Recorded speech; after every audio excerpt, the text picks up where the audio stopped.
হ্যাঁ।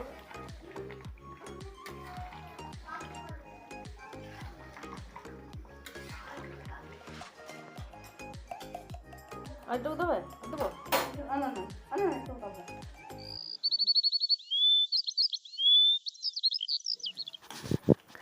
শুভ সকাল বন্ধুরা, তোমরা সবাই কেমন আছো? আশা করছি তোমরা সবাই খুব ভালো আছো, সুস্থ আছো। আমরাও খুব ভালো আছি।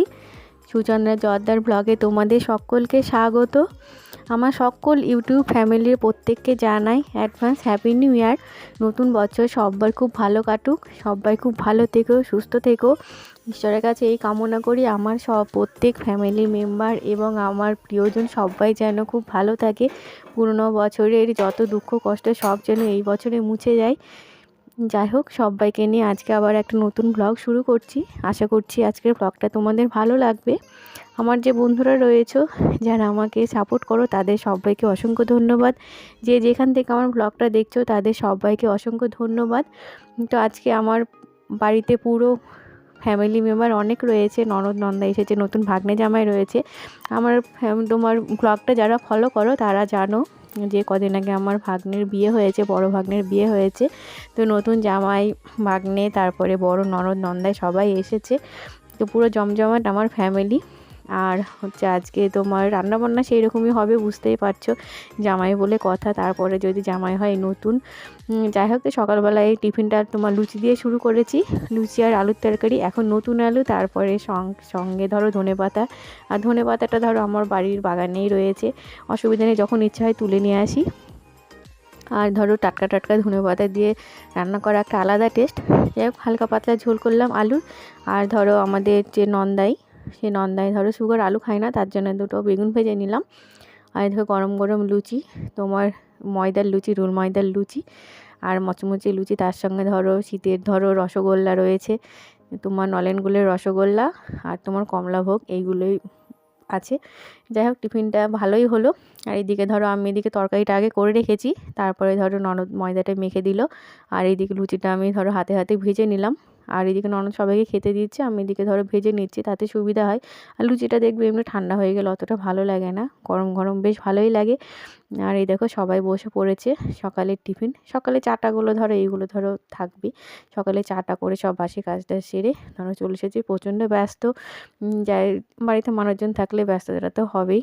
যাই হোক, তোমার দাদা দেখো চেয়ারে নিয়ে বসে পড়েছে, কারণ ওর সময়টা সত্যি কম, বাড়িতে থাকেই না। যত তাড়াতাড়ি খাওয়াটা ধরো সারা যায় সেই রকম ব্যাপার।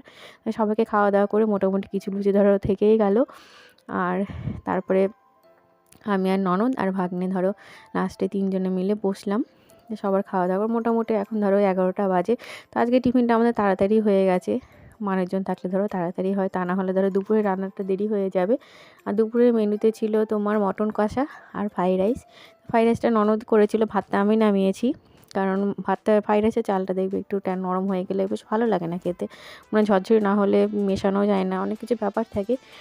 যাই হোক, তারপরে ধরো দুপুরে সকালের খাওয়া দাওয়া সব মিটিয়ে তারপরে ধরো দুপুরের আবার রান্নাবান্না শুরু হবে। তো চলো দেখতে থাকো। এদিকে ধরো তোমাদের দাদা মটনটা তো নিয়ে ধরো রেখেই দিয়েছে, তো সেইগুলো ধোয়া পাকলার ব্যাপার রয়েছে। আর এইদিকে ধরো দুই ভাই বোনে, মানে 3 ভাই বোন আর কি, আমার দুটো আরও একটা, 3 ভাই বোনে দেখো গন্ডগোল করছে, মারামারি। যাই হোক, ওদের ধরো এগুলো চলতেই থাকবে। তারপর নতুন জামাইবাবু পেয়েছে, আর ছোটো ছোটো শালা মানে আলাদা আবদার, ধরো কিছু করার নেই, এগুলো সহ্য করতেই হবে। যাই হোক, ওদের মতো ওরা আছে, আর আমরা এইদিকে ধরো কাজে কর্মে ব্যস্ত। আর এদিকে ধরো শাশুড়ির ধরো শরীরটাও খারাপ নেই, মানে ভালো নেই আর কি, মানে বাবার শরীরটা একটু ভালো নেই, ঠান্ডা পড়েছে ধরো, তারপরে ধরো বিছানায় পড়ে থাকা রুগীর একটা অসুবিধা হয়।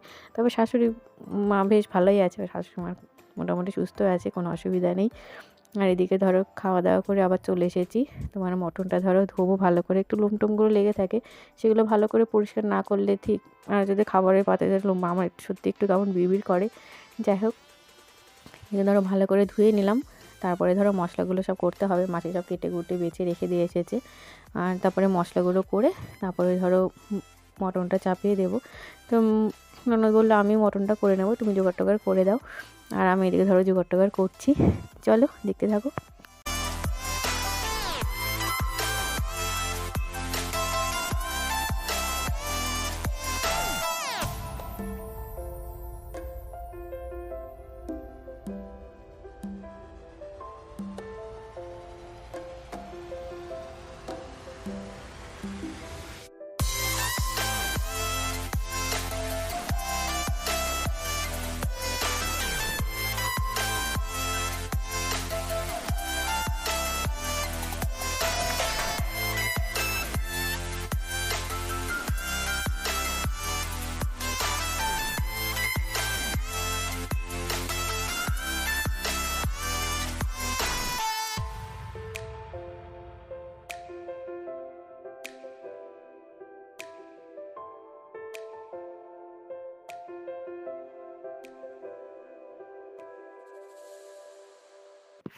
মটনটা ধুয়ে দেখো সব মশলা ধরো মাখিয়ে নিলাম, ওর সঙ্গে কাঁচা তেল দিয়ে এমনি সব কিছু দিয়ে ধরো মাখিয়ে নিলাম।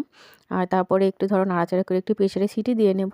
তারপরে ধরো আবার ধরো কড়াইয়ে কষিয়ে একটু সামান্য জল দেবো, যেহেতু ধরো ফ্রাইড রাইসের সঙ্গে তো বেশি ঝোল যায় না। যাই হোক, তো আমাদের ধরো ছোটোখাটো একটা সপরিবারে একটা পিকনিক হয়ে গেল। আর ভাইকে ধরো ও জামাইবাবু ডেকেছে, আর সবাই মিলে একটা ছোটোখাটো পিকনিক করে নিলাম আমরা বাড়ির মধ্যে। একটু ঠান্ডা ঠান্ডা পৌষ মাস মানে ধরো একটু পিকনিক পিকনিক একটা মেজাজ থাকে। যাই হোক, আর এদিকে ধরো চলছেই রান্না বান্না। তোমার এখন দুপুর হয়ে গেছে, আর এদিকে ধরো ফ্রাইড রাইসটা হয়ে গেল। মানে এক হাতে পাতে করলে ধরো জিনিসপত্র খুব তাড়াতাড়ি হয়ে যায়। আর মানুষজন বেশি থাকলে পরিমাণটাও ধরো একবারে খারাপ করতে হয় না, অনেকটাই করতে হয়। আর সেখানে ধরো একা একা সত্যি অসুবিধা হয়ে যায়। আর এদিকে চাটনিটা হচ্ছে, চাটনিটা আমি নামিয়ে নিয়ে একটু লাস্টে ধরো ভাজা যেটা মশলাটা থাকে সেই মশলাটা দিয়ে দেবো, আর ঠান্ডা হলে একটু লেবু চিটিয়ে দেবো। তো লেবু দিলে তোমার চাটনিটা বেশ ভালোই লাগে, টমেটোর চাটনিটা লাস্টে। এটা তোমার তেল ধরো দিনে এর আগে তোমাদের এই রেসিপিটা আমি দেখিয়েছি, মানে তেল ছাড়া চাটনিটা মানে ভালোই লাগে খেতে, খারাপ লাগে না, সুন্দর লাগে। আর এখন টমেটো ধরো খুব ভালো টমেটো, মানে নরম টমেটো। এর আগে ধরো টমেটোগুলো কিছু কিছু গরমের সময় ধরো খুব ভালো টমেটো পাওয়া যায় না, একটু শক্ত শক্ত ভাব থাকে, কিন্তু শীতের টমেটোগুলো বেশ ভালো হয়, মানে সেদ্ধটা খুব ভালো হয় আর মিশে যায়, ভালো লাগে খেতে। যাই হোক, মোটামুটি চাটনি হয়ে গেল। এবার ধরো সবাই খাওয়া দাওয়া করবে। তারপরে ধরো আমি লাস্টে খাওয়া দাওয়া করবো, আমি আর ননদ আর ভাগ্নে ধরো তিনজনে মিলে খাওয়া দাওয়া করবো। তো মোটামুটি ধরো এইভাবে আজকে দিনটা কেটে গেল খুব ব্যস্ততার সঙ্গে। মানে ঘুম থেকে উঠে ধরো হাত আর পায়ের কোনো রেস্ট নেই, সব সময় চলছে। তারপরে আবার বিকেলবেলায় ধরো আবার একটু মামাবাড়ি যেতে হবে, নতুন জামাই এসেছে, সেই জন্য ধরো ওদের নিয়ে একটু যাবো। তো বিকেলবেলা ধরো একটু ঘুরে এসে আবার ধরো রাত্রিবেলার কিছু করতে হবে। যাই বলো, নতুন জামাইকে ধরো গরম গরম না দিলে একটা কেমন লাগে। যা আর এদিকে ধরো সবাই খাওয়া দাওয়া চলছে, আর এদিকে ধরো বিকালও হয়ে গেছে। আর বাবা মার জন্য দেখো মা লেবুটা কাটছে, তো লেবুর রসটা বাবা মাকে খাইয়ে দেবে। তো আজকের মতো এই পর্যন্তই। ব্লগটা যদি একটু তোমাদের ভালো লাগে তাহলে একটু লাইক করো, কমেন্ট করো। আর সবাই খুব ভালো থেকো, সুস্থ থেকো। আমার যে বন্ধুরা রয়েছে আমার চ্যানেলটাকে সাবস্ক্রাইব করো, আর পুরনো বন্ধুরা এইভাবেই আমার পাশে থেকো, সঙ্গে থেকো।